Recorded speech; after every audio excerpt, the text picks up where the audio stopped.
Hello students, I am Dr. Manju Bala Yadav, Associate Professor in Chemistry, Government College, Kota. Last lecture में हमने कुलरॉश का नियम व आयनिक mobility के बारे में पढ़ा था। आज हम RNS theory of electrolytic dissociation पढ़ेंगे और आने वाले नेक्स्ट लेक्चर में हम इनके ऊपर न्यूमेरिकल्स देखेंगे।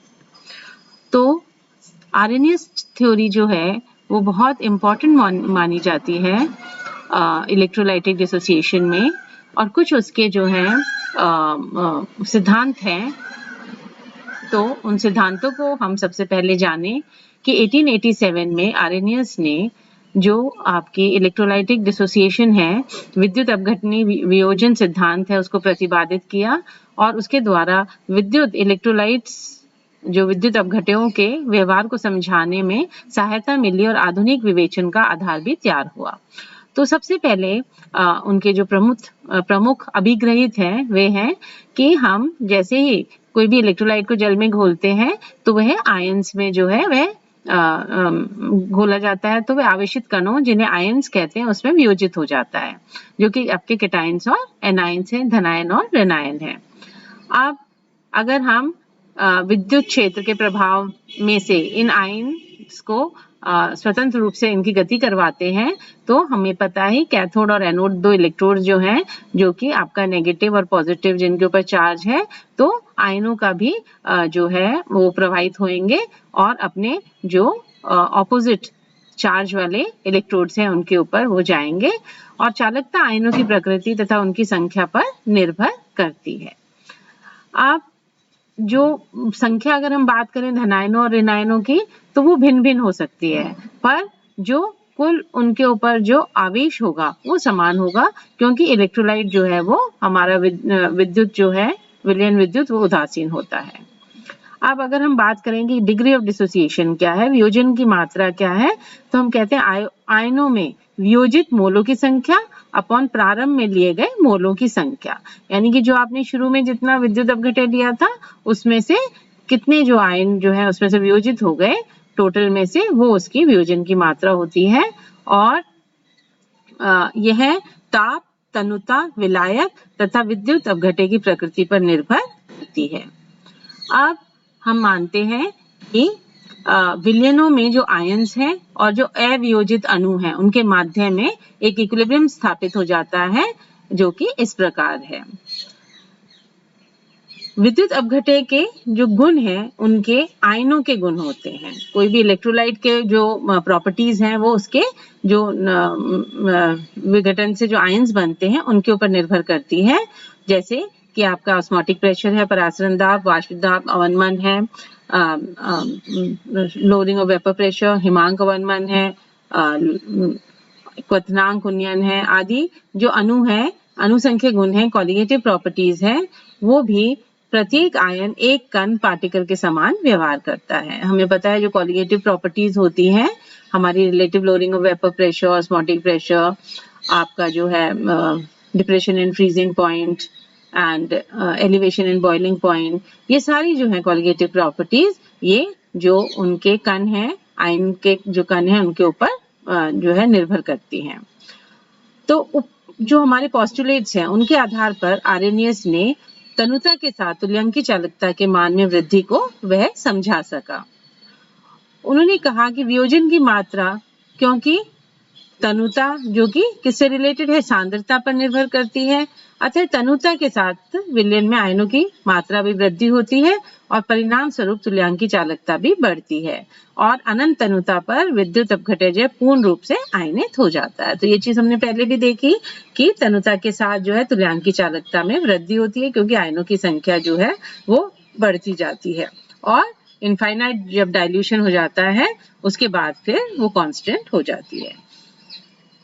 तो जो वियोजन की मात्रा है उसका मान है lambda v upon lambda infinity, अनंत तनुता पर जो आपकी तुल्यांकी चालकता है और किसी विशेष जो सांद्रता पर जो तुल्यांकी चालकता है उसके भाग से हमें जो है उसका डिग्री ऑफ डिसोसिएशन मिलता है। पर ये देखा गया कि बहुत सारी एग्जाम्पल्स जो हैं वो मतलब बहुत सारे जो इलेक्ट्रोलाइट्स हैं उनका बिहेवियर आर्हेनियस थ्योरी के द्वारा नहीं समझाया जा सका। बेसिकली जो है हमारे स्ट्रॉन्ग इलेक्ट्रोलाइट्स हैं और जो वीक इलेक्ट्रोलाइट्स हैं, उन दोनों की थ्योरीज में जो है वो डिफरेंस है। यद्यपि आर्हेनियस के सिद्धांत की पुष्टि के लिए अनेक प्रमाण उपलब्ध हैं, परंतु जैसे जैसे प्रायोगिक तथ्यों का पता लगाया गया तो इस सिद्धांत में अनेक विसंगतियां आई, लिमिटेशंस आई। जैसे अगर हम HCl के वियोजन स्थिरांक का परिकलन करें तो ओस्टवाल्ड नियम द्वारा सारणी 5.7 में अगर हम देखें तो ये हमारा HCl का इन्होंने वियोजन स्थिरांक दे रखा है अलग अलग कंसेंट्रेशन पे। ये हमारा कंसेंट्रेटेड है, नीचे ऊपर जा रहे हैं तो डाइल्यूशन तनुता बढ़ाते जा रहे हैं, तो हमारा जो है लैम्डा इन्फिनिटी तुल्यांक चालकता अनंत तनुता पे वो बढ़ता जा रहा है। और हमारा जो लैम्डा है, अल्फा है, वियोजन की मात्रा जो है वो भी बढ़ती जा रही है और हमारा जो स्थिरांक है, वियोजन स्थिरांक है, वो कांस्टेंट नहीं आ रहा है। तो हम कहते हैं कि वियोजन स्थिरांक का मान स्थिर प्राप्त नहीं होता, ये जो है इसकी एक लिमिटेशन रही। दूसरा, प्रबल जो विद्युत अपघटनों के लिए चालकता मापन द्वारा अल्फा के मान वॉन्टऑफ गुणांक I द्वारा प्राप्त अल्फा के मानों के समान नहीं पाए जाते। अगर हम किसकी बात कर रहे हैं, स्ट्रॉन्ग इलेक्ट्रोलाइट्स की, तो अगर हम कंडक्टिविटी मेजरमेंट से क्या निकालते हैं, अल्फा का मान, वियोजन की मात्रा का मान निकालते हैं और हम I जब हम कोलिगेटिव प्रॉपर्टीज पढ़ते हैं, थर्ड ईयर में अपन पढ़ेंगे सॉल्यूशन चैप्टर में, तो वहां पर जो हम I वांट ऑफ हैं उससे भी हम अल्फा निकालते हैं, तो दोनों के मान जो है समान नहीं पाए गए। इसी प्रकार जो हमारे स्ट्रॉन्ग इलेक्ट्रोलाइट्स हैं, KCl है, NaOH है, NaCl है, वो मोल्टन स्टेट यानी कि पिघली हुई अवस्था में भी सुचालक होते हैं। तो इससे इस बात की पुष्टि होती है कि वियोजन जो है जल की अनुपस्थिति में भी संभव है। तो जरूरी नहीं है कि हम उसको सॉल्यूशन में डिसॉल्व करें इलेक्ट्रोलाइट्स को, तभी वो जो है चालकता शो करेंगे।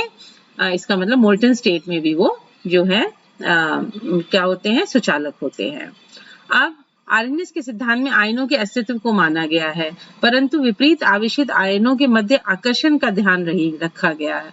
हम ये कह रहे हैं आर्हेनियस सिद्धांत के अनुसार कि जो हमारे विपरीत आवेशित आयन हैं वो जो है और वो अपने रिस्पेक्टिव इलेक्ट्रोड्स पर जाते हैं, पर उनके मध्य आकर्षण के ऊपर ध्यान नहीं रखा गया। दुर्बल जो विद्युत अपघटन में, क्योंकि आयनों की संख्या जो है कम होती है तो इनमें आकर्षण कम हो सकते हैं, परंतु प्रबल विद्युत अपघटनों में इस चीज को ध्यान में लेना चाहिए क्योंकि आयनों की संख्या बहुत अधिक होती है। इसी प्रकार से अगर हम NaCl, KCl, Na2SO4 जो सोडियम सल्फेट है उनके क्रिस्टलों के अध्ययन करें तो इनकी ठोस अवस्था में भी हम देखते हैं कि आयन प्रेजेंट होते हैं। एक्सरे के द्वारा हम देखते हैं कि इवन सॉलिड स्टेट में इनके आयंस के रूप में ये होते हैं। तो अवियोजित अणुओं का अस्तित्व ही नहीं होता और इसलिए ही अवियोजित अणुओं तथा आयनों के सामने संभव नहीं है। तो ये भी एक उसमें लिमिटेशन पाई गई। प्रबल विद्युत अपघटन के तनु विलयनों के अवशोषण स्पेक्ट्रम भी अवियोजित अणु के मानित नहीं करते।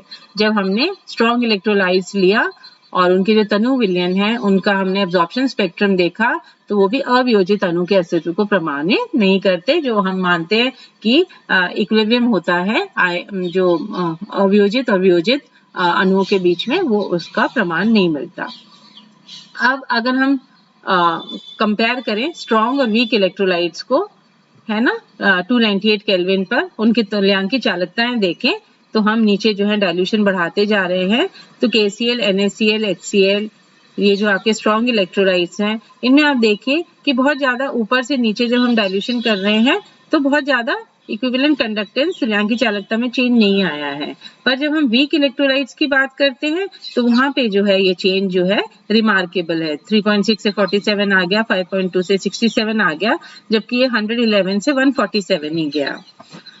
तो ये जो ये चीज भी जो है आर्हेनियस नहीं समझा पाए कि ऐसा क्यों होता है कि स्ट्रॉन्ग इलेक्ट्रोलाइट्स में तनुता के साथ जो है तुल्यांकी चालकता नहीं बढ़ती है, केवल वीक इलेक्ट्रोलाइट्स में ऐसा होता है।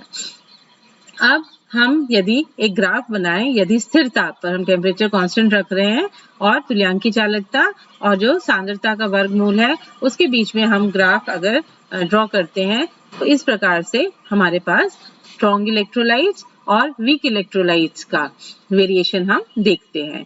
तो हम देखते हैं कि स्ट्रॉन्ग इलेक्ट्रोलाइट्स जो हैं वो तो एक तरह से लीनियरिटी शो कर रहे हैं, जबकि जो दुर्बल है वो इस प्रकार का लीनियर ग्राफ नहीं दे रहा है। तो कम सांद्रता पर प्रबल विद्युत अपघटे जैसे KCl, सोडियम सल्फेट, CH3COH के आलेख विशेष रूप से लगभग सीधी रेखाएं हैं। स्ट्रॉन्ग जो हैं उनके तो KCl, Na2SO4 और आपका CH3CONA, ये यहाँ पे गलत है, CH3CONA, इनके तो ऑलमोस्ट लीनियर है और जो आपका वीक है उसके जो है लीनियर एक सीधी रेखा प्राप्त नहीं होती है। अतः वे विद्युत अपघटे जो रेखीय आलेख देते हैं वो प्रबल विद्युत अपघटे कहलाते हैं, जबकि जो अरेखीय देते हैं वो दुर्बल कहलाते हैं। अब कोलरॉश ने प्रबल विद्युत अपघटों के लिए विभिन्न तन्यता पर तुल्यांकी चालकता के लिए एक सूत्र दिया, lambda C = lambda infinity minus B√C। यहाँ पर B जो है एक स्थिरांक है और लैम्डा इंफिनिटी क्या है, अनंत तन्यता पर तुल्यांकी चालकता है और लैम्डा C जो है सांद्रता C पर तुल्यांकी चालकता है।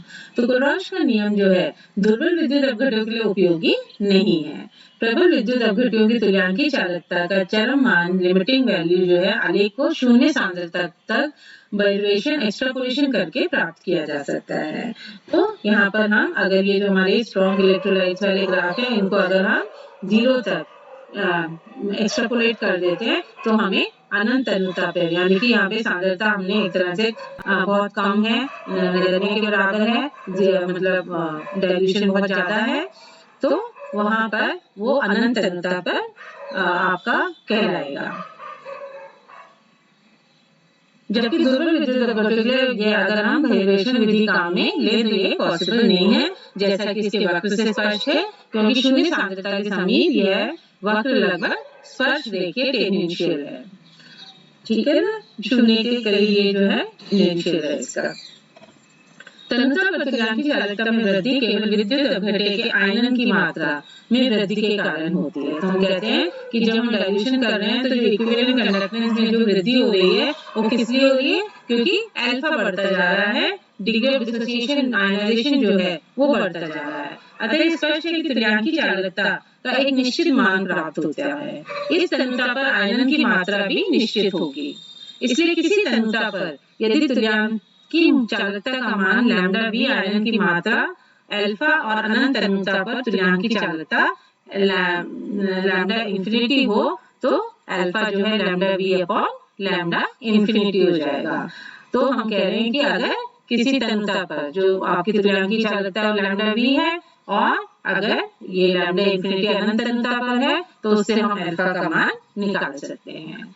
तो यानी कि किसी दी गई तन्यता पर तुल्यांकी चालकता अपॉन अनंत तन्यता पर तुल्यांकी चालकता। अब तन्यता बढ़ाने पर योजन की मात्रा बढ़ती है, लेकिन केवल दुर्बल विद्युत अपघटों जैसे एसिटिक एसिड और अमोनियम हाइड्रोक्साइड आदि के लिए ठीक है, और दुर्बल विद्युत अपघटों की आयनन की मात्रा ज्ञात करने के लिए चालकता मापन एक अच्छी विधि है। परंतु अगर हम स्ट्रॉन्ग इलेक्ट्रोलाइट्स की बात करें, क्योंकि वो तो सारी कंसंट्रेशन के ऊपर जो है पूर्ण आयनन होता है, तो वहां पर इनमें कोई परिवर्तन नहीं होना चाहिए। अतः प्रबल विद्युत अपघटों के लिए जो लैम्डा V/लैम्डा इंफिनिटी आयनन की मात्रा का मान न होकर चालकता अनुपात को बताता है। तो इस प्रकार से बच्चों हमने जो है ये देखा कि आर्हेनियस ने जो थ्योरी दी वो थ्योरी केवल किसके लिए थी, डाइल्यूट सॉल्यूशंस के लिए, सॉरी वीक इलेक्ट्रोलाइट्स के लिए वो थ्योरी जो है वो सही सिद्ध हुई। पर अगर हम स्ट्रॉन्ग इलेक्ट्रोलाइट्स के लिए हम उस पर लागू करते हैं तो वहां पर वो प्रॉपर्ली उसको समझा नहीं पाती। अब अगले लेक्चर में हम न्यूमेरिकल्स देखेंगे। Thank you.